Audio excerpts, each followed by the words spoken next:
तो hello friends, आप सभी को दिवाली की हार्दिक शुभकामनाएं। ओके, आई होप आप लोग अच्छे से दिवाली मनाएंगे और safe Diwali, happy Diwali and safe Diwali. ठीक है, तो आज की वीडियो में क्या स्टार्ट करने वाले में एनएमआर का सेकंड पार्ट है। आपका क्या चीज़ का? एनएमआर का सेकंड पार्ट। एनएमआर पे ऑलरेडी एक वीडियो बन चुका है, ठीक है, पहले पे। तो उसमें मैंने क्या बताया था? पहले तो इंट्रोडक्शन, मतलब एनएमआर होता क्या है।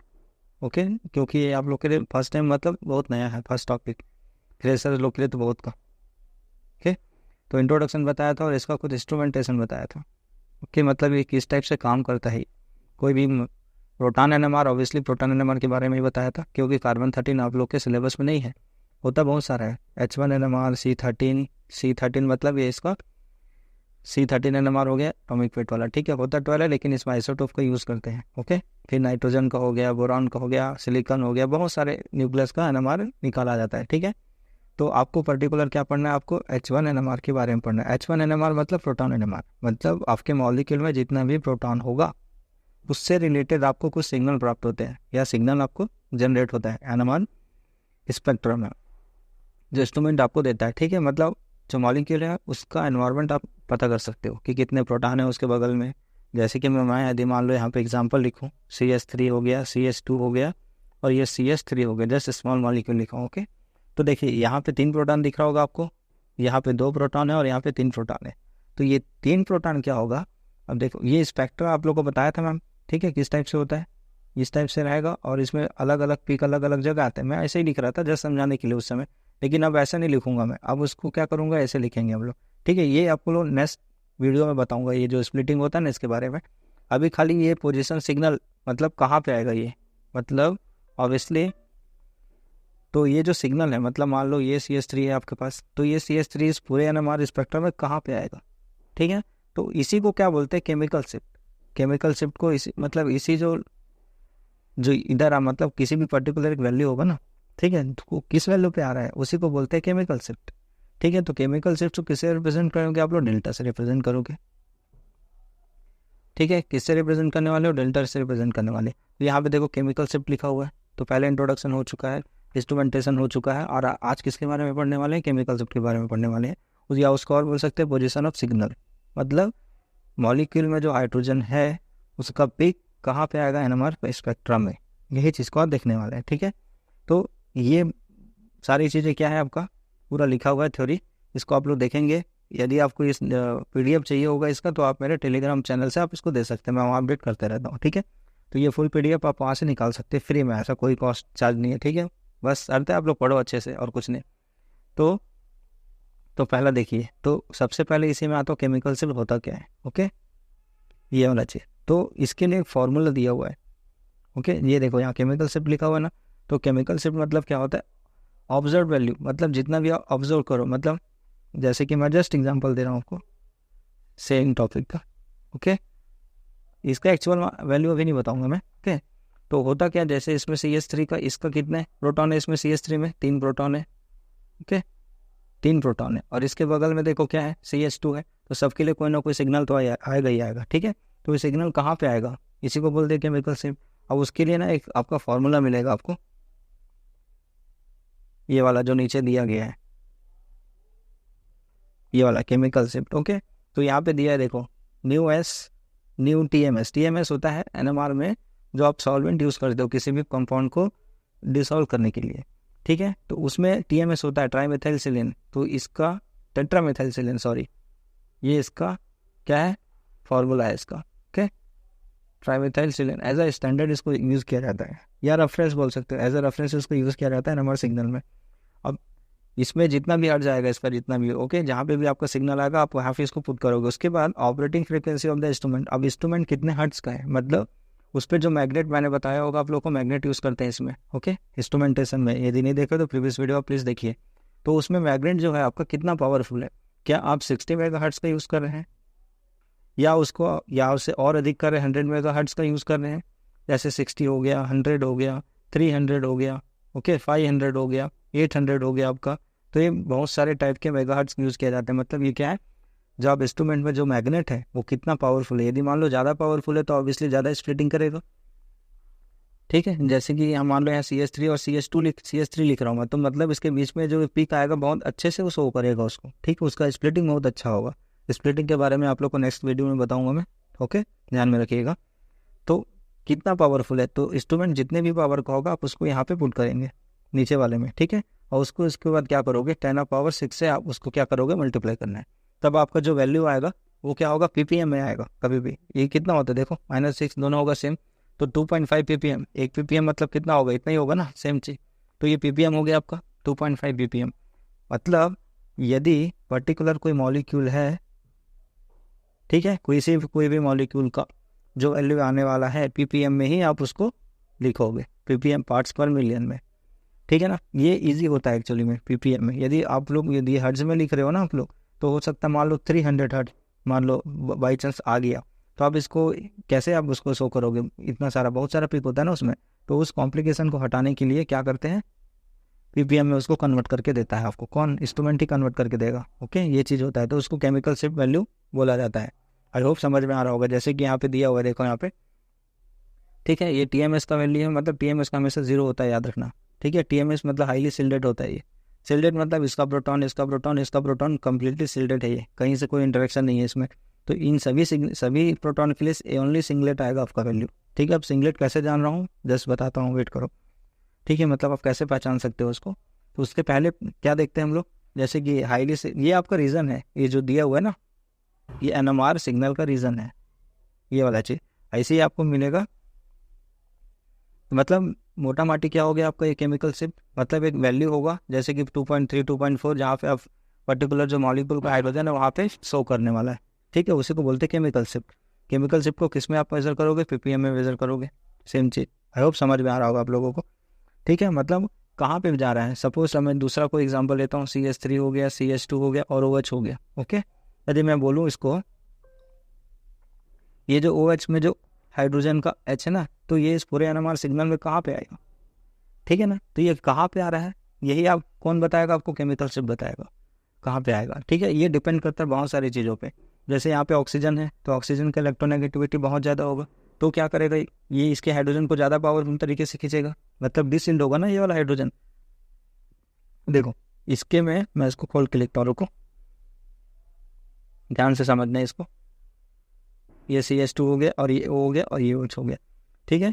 अब देखो ऑक्सीजन में क्या होता है आपका लोन पेयर इलेक्ट्रॉन होगा, सेम चीज, तो लोन पेयर इलेक्ट्रॉन है, इसका मतलब क्या है इसमें, और ऑब्वियसली ऑक्सीजन जो होता है इलेक्ट्रोनेगेटिविटी वाला ज़्यादा एटम है, मोर इलेक्ट्रोनेगेटिविटी वाला है, तो ये क्या करेगा, इसके जो प्रोटॉन होगा ना, मतलब इसका ये इसको खींचेगा अपनी ओर, सेम चीज, तो इसकी वजह से इसमें से होगा डिसिल्डेट होगा, मतलब ये असुरक्षित महसूस करने वाला आपको, ठीक है। इस डिसिल्डेट की वजह से इसका जो हाइड्रोजन होगा ऑब्वियसली इसका सिंगलेट ही आएगा, क्योंकि ऑक्सीजन किस साइड आ रहा है, ठीक है, तो इसमें सिंगलेट आएगा पहला चीज, ओके। अब ये जो हाइड्रोजन के किधर क्या हो जाएगा, देखो यहाँ डिसिल्डिंग लिखा हुआ है, इसका मतलब डिसिल्डिंग रीजन की ओर भागेगा अब ये, ठीक है। ये पहला क्या हाईली सिल्डेड रीजन, और ये आपका हो गया डिसिल्डेड रीजन, या इसी को बोलते हैं डाउन से ही, ये पहला क्या हो गया आपका अपफील्ड हो गया।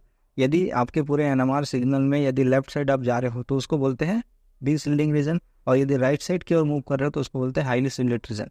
तो यहाँ पे देखो, यहाँ पे स्लिडिंग डिसिल्डेड हो रहा है ना, ये असुरक्षित महसूस कर रहा है अपने आपको ये हाइड्रोजन, तो ये किधर की ओर भागेगा, आपके डिसिल्डेड रीजन की ओर भागेगा, तो ठीक है। अब ये जो OH होता है आपका, ये NMR सिग्नल में कहीं भी आ सकता है आपका, क्योंकि ये क्या होता है ना, जो मॉलिक्यूल में मॉइस्चर तो आता ही है डेफिनेटली, तो उस मॉइस्चर के साथ रिप्लेस हो जाता है ये, तो इसकी वजह से इसका जो सिग्नल होगा ना, होगा किस में, इधर ही होगा एज कम्पेयर टू CS, ये दोनों जो पीक आ रहा है ना ये तीनों का, उसके लेफ्ट साइड ही होगा, क्योंकि हाईली सिल्डेड है इसलिए, ये बात को दिमाग में रखिएगा आप लोग, ठीक है। अब इसका देखते हैं एक मिनट, ये वाला और ये वाला प्रोटॉन, इसके बगल में देखो क्या होगा, सपोज इसका मान लो मैं 4 मान रहा हूँ, 4 ppm, जस्ट आपको समझाने के लिए, ओके, एक्चुअल वैल्यू नहीं है इसका ये, तो इसका मान लो 4 ppm आ रहा है आपका, 4 वैल्यू भी यहाँ पे मान लो OH आ रहा है आपका, OH का पीक एक ब्रॉड होता है, ठीक है, due to hydrogen bonding and so many other factors, तो ये हो गया आपका। उसके बाद देखो ये वाला जो कार्बन है और यहाँ पे देखो बगल में ऑक्सीजन है, इसका मतलब यहाँ पे भी इलेक्ट्रोनेगेटिविटी फैक्टर इफेक्ट करने वाला है, क्योंकि ये वाला जो ऑक्सीजन है इसको भी खींचेगा ना इधर की ओर, सेम चीज, ओके, तो ये भी इसको खींचेगा अपनी ओर, तब क्या होगा, अब देखो ये भी जो प्रोटॉन होगा डिसिल्डेड, मतलब डिसिल्डेड फील करेगा एज कम्पेयर टू, कम करेगा थोड़ा एज कम्पेयर टू OH, ये वाला जो है आपका, ठीक है। तो यही चीज़ है आपका। तो इसमें भी जो वैल्यू आएगा, मान लो इसका 3.4 है तो इसका मान लो 3.8 आएगा, उससे थोड़ा कम होगा क्योंकि ये ज़्यादा, मतलब ये ज़्यादा फील कर रहा है, मतलब डिस्टिलेटेड ये कम फील कर रहा है इसलिए 3.8। अब इधर वाला क्या होगा, ये और कम होगा, मान लो इसका 3 आ रहा है या 3.2 आ रहा है समथिंग। आई होप समझ रहे होगे आप लोग कैसे कर रहा हूँ मैं इसको। मतलब जितना मोस्ट पावरफुल पर्सन के पास रहेगा ये, उसका इफेक्ट उसके पास पड़ने वाला है, तो उसके वजह से क्या होगा, इसका इफेक्ट पड़ेगा ना इसमें। तो सेम चीज़, तो OH का पिक मान लो 4 पे आ रहा है, तो ये जो CH2 है उसका पिक 3.8 पे आएगा, और ये जो CH3 का पिक है, हाइड्रोजन का पिक है भाई, प्रोटॉन का, इसका आएगा 3.5 में। अब ये कैसे आएगा, इसको बोलते हैं स्पिन स्पिन स्प्लिटिंग, इसको नेक्स्ट वीडियो में देखेंगे, ठीक है ना। पहचानेंगे कैसे, यहाँ CH3 यहाँ CH2 सबका प्रोटॉन डिस्टेंस से दिखेगा क्या, नहीं दिखेगा, ठीक है। तो जस्ट मैं अभी बता रहा हूँ कि सिग्नल के बारे में बता रहा हूँ कि कहाँ पे जाएगा ये, 2.3 पे जा रहा है, 3.8 पे जा रहा है, कहाँ पे जा रहा है, ठीक है। ये चीज़ होता है इसमें। अब देखते हैं कौन कौन से फैक्टर्स और हैं जो इसको इफेक्ट कर सकते हैं, ठीक है। तो देखो फैक्टर इन्फ्लुएंस केमिकल शिफ्ट, तो पहला होगा इंडक्टिव इफेक्ट। इंडक्टिव इफेक्ट मतलब वही चीज़, सेम चीज़ जो हाईली इलेक्ट्रोनेगेटिविटी वाला यदि आटम आपके पास होगा, जैसे जस्ट अभी बताया मैं आपको, यहाँ पे देखो CN बॉन्ड लिखा हुआ है, तो कार्बन का इलेक्ट्रोनेगेटिविटी कम होता है एज कम्पेयर टू नाइट्रोजन, ठीक है। तो नाइट्रोजन के इस हाइड्रोजन से जो भी प्रोटॉन जुड़ा होगा उसका क्या होगा, जो केमिकल शिफ्ट होगा ज़्यादा होगा, ये मतलब बोलना चाह रहा है ये, ठीक है। तो इलेक्ट्रोनेगेटिविटी और जो फैक्टर्स होता है बहुत ज़्यादा इफेक्ट करता है वो, ठीक है, ये चीज़ अच्छे से याद रखना। और TMS जो भी बताया आपको, टेट्रामेथाइलसिलेन ये वाला, तो उसका 0 होता है, याद रखना, ठीक है। एज अ रेफरेंस इसको यूज़ किया जाता है, ठीक। ये चीज़ हो गया आपका। और यहाँ पे बहुत सारा चीज़ लिखा हुआ है, आप लोग इसको देखिएगा, ठीक है। 8.5 पे आ रहा है, मेथिलामाइन आ रहा है, मेथिलामाइन मतलब CH3NH2 आ रहा है, ठीक है। अब इस NH2 का ज़्यादा होगा, देखो अब NMR सिग्नल में आपको सिग्नल बताना है किसका, एक तो CH3 यहाँ पे दिया है मेथिलामाइन, और यहाँ पे N, इससे कितना प्रोटॉन जुड़ा हुआ है, दो प्रोटॉन। तो इस नाइट्रोजन इलेक्ट्रोनेगेटिव डायरेक्टली से अटैच है, देखो, ठीक है। तो ये इसका जो प्रोटॉन होगा ज़्यादा डिसिलेटेड होगा एज कम्पेयर टू ये वाला कार्बन, मतलब कार्बन से जुड़ा हाइड्रोजन, तो इसका जो हाइड्रोजन का होगा वो ज़्यादा होगा। देखो यहाँ पे दिखा है डाउनफील्ड रीजन में 26.6 पे जाएगा बोल रही है ppm पे, ठीक है। ये 26 आएगा एज कम्पेयर टू NH से जुड़ा ये हाइड्रोजन, ठीक है। तो इसका कितना आ जाएगा, मान लो इसका 3.4 से है तो इसका मान लो 2 से 2.5 के बीच में आ जाएगा, मतलब कम होगा ना। इफेक्ट समझ रहे हो, समझ में आ रहा होगा क्या बताना चाह रहा हूँ। ये ऐसा इफेक्ट क्यों हो रहा है आपका, अलग अलग पोजीशन पे जा रहा है ड्यू टू केमिकल शिफ्ट, और उसका इलेक्ट्रोनेगेटिविटी फैक्टर है, इसीलिए ऐसा हो रहा है, ठीक है। चलो दूसरा देखते हैं, जैसे यहाँ पे लिखा हूँ देखो, ये और ट्राइमेथिलसिलेन का 0 होगा, ठीक है। यदि मान लो CH3 होगा तो इसके लिए 8.4 आ रहा है दोनों प्रोटॉन का, क्योंकि इसमें इलेक्ट्रोनेगेटिविटी फैक्टर तो पढ़ नहीं रहा है, तो एक ही पोजीशन पे आएगा इन दोनों का सिग्नल। और यहाँ पे एथिलामाइन का 26.6 आ रहा है, बहुत ज़्यादा डिसिल्डिंग रीजन में जा रही है, ओके। इधर क्या हो जा रहा है, लेफ्ट साइड में, ओके, सेम चीज़। अब और कौन सा फैक्टर है जो इसको इफेक्ट करेगा केमिकल शिफ्ट को, केमिकल शिफ्ट मतलब पोजीशन ऑफ द पिक के बारे में बात कर रहा हूँ। रेजोनेंस इफेक्ट करने वाला है, यदि मान लो रेजोनेंस हो रहा है किसी भी मॉलिक्यूल में, ऑब्वियसली ऑर्गेनिक कंपाउंड है तो रेजोनेंस तो होना ही है, ठीक है। तो देखो अब रेजोनेंस की वजह से क्या हो जाएगा, इसमें भी इफेक्ट होने वाला है,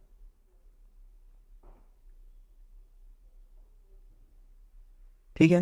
रेजोनेंस भी होगा इसमें इफेक्ट, ये आप लोग पढ़िएगा, क्योंकि पूरा डिलोकलाइजेशन होगा। जैसे कि यहाँ पे मैथाइल ग्रुप जुड़ा हुआ है यहाँ पे, तो लोन पेयर होगा, ये इसको इधर शिफ्ट करेगा, तो उसकी वजह से क्या हो जाएगा, इस मैथाइल का जो प्रोटॉन होने वाला है ज़्यादा डिसिलेटेड रीजन में आएगा। समझ रहे हो कि नहीं समझ रहे हो। जैसे कि ये OH है आपके पास, मैं भी क्या बताया, सेम चीज़, सॉरी इसके साथ Me जुड़ा, 1 मिनट,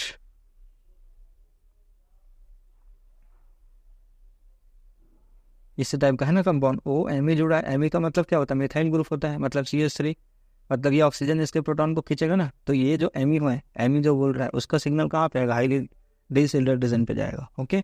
अब एरोमेटिक पे जो है, एरोमेटिक पे भी कितने सारे कार्बन होंगे, यहाँ पे एक प्रोटॉन है, यहाँ पे एक प्रोटॉन है, इधर एक प्रोटॉन है, इधर एक प्रोटॉन है, और इधर एक प्रोटॉन है, ठीक है। तो ये प्रोटॉन कहाँ पे आएगा, यहीं पे इफेक्ट पड़ने वाला है, ठीक है। अब देखो इलेक्ट्रॉन इधर से इधर शिफ्ट हुआ है, यहीं से बताता हूँ, यहाँ पे है आपका, ठीक है। तो इधर का इलेक्ट्रॉन इधर शिफ्ट हुआ है, ठीक है। तो यहाँ पे इलेक्ट्रॉन का डेंसिटी बढ़ा है यहाँ पे, तो ठीक है। अब ये वाला प्रोटॉन तो नहीं होगा ना, तो बाकी 3 प्रोटॉन बचेगा आपका, तो इसका सिग्नल अलग जगह आएगा। एक चीज़ याद रखना आप लोग, जो एरोमेटिक कंपाउंड है ना, जो एरोमेटिक कंपाउंड है उसका 7 से कितना 8 के बीच में आता है, 8 ppm के बीच में इसका सिग्नल आता है एरोमेटिक का, एरोमेटिक प्रोटॉन का। जैसे कि यहाँ पे प्रोटॉन होगा तो एरोमेटिक 7 से 8 तक जाएगा, वो वेरी करता रहता है इधर उधर, ठीक है। डिपेंड करता है कि कौन सा ग्रुप उससे जुड़ा हुआ है, ये चीज़ होता है, ठीक है। तो रेजोनेंस भी इसमें इफेक्ट करने वाला है, ओके, दिमाग में रखिएगा इस चीज़ को। और उसके बाद क्या लिखा है, सब्स्टिट्यूशन। सब्स्टिट्यूशन का मतलब ये है कि उससे कौन सा सब्स्टिट्यूट किया गया है। मान लो नीचे दिया एग्जाम्पल, ये वाला देखिए, ठीक है। मान लो सपोज आपके पास ऑलरेडी CH4 है, तो उसका वैल्यू क्या होगा, 2.5 2.4 ppm के बीच में आ रहा है। यदि मान लो CH3 की बात कर रहा है, उससे सब्स्टिट्यूट हो गया क्या चीज़, और एक CH3 सब्स्टिट्यूट हो गया, ठीक है, ये वाला चीज़ आ गया मान लो, तो उसका जो इफेक्ट होगा वो क्या होगा, हाईली डिसइंटीग्रेशन रीजन की हो जाएगा, ठीक है। अब यहाँ पे 2 कार्बन आ गया ना, तो हाइड्रोजन भी ज़्यादा हो गया इसका। और उसके बाद मान लो 3 तो जोड़ दिए, तो इसका क्या होगा, 15.5 ppm हो रहा है, मतलब ज़्यादा हो रहा है।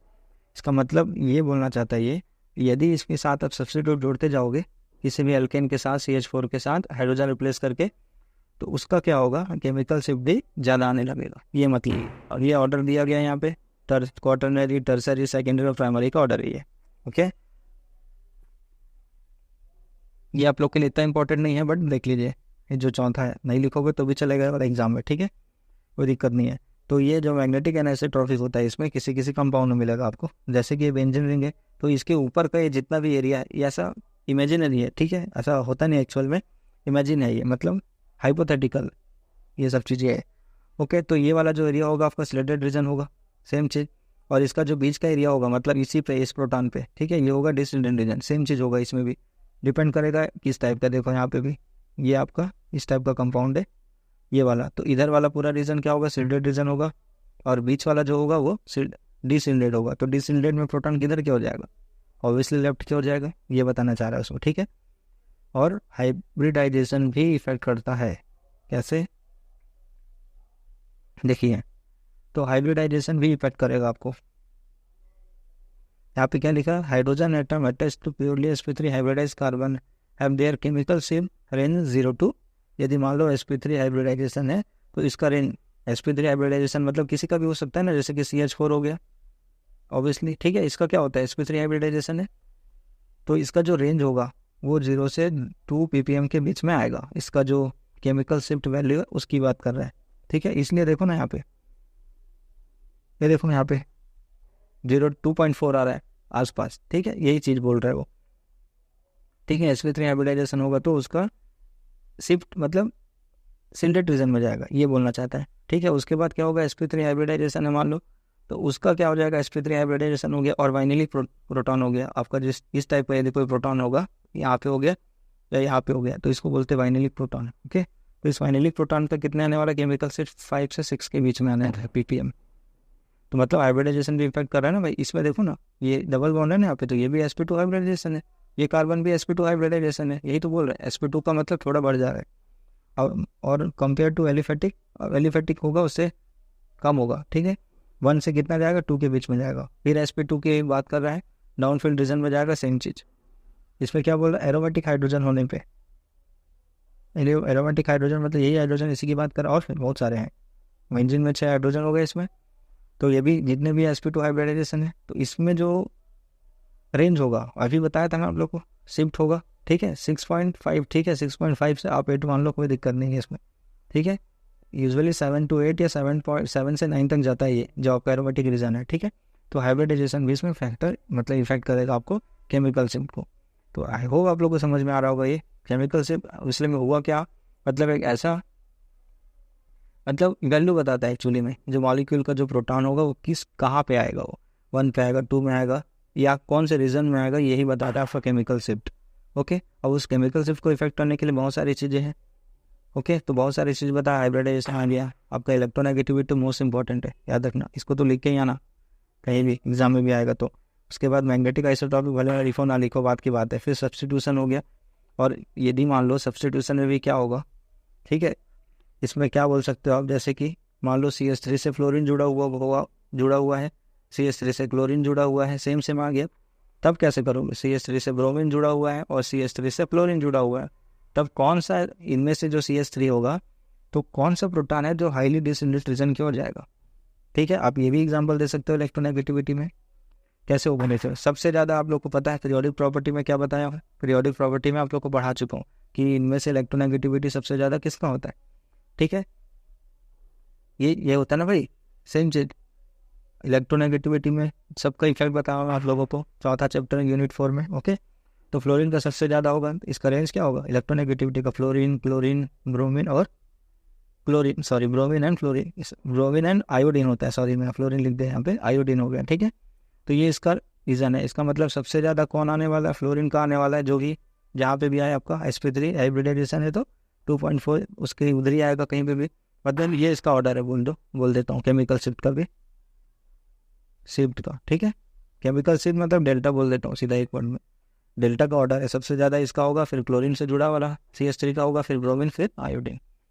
तो ये है आपका केमिकल शिफ्ट। आई होप आप लोग को अच्छे से समझ में आया होगा, नहीं समझ आया होगा तो प्लीज़ कमेंट, बेझिझक कमेंट कीजिए। तब तक के लिए थैंक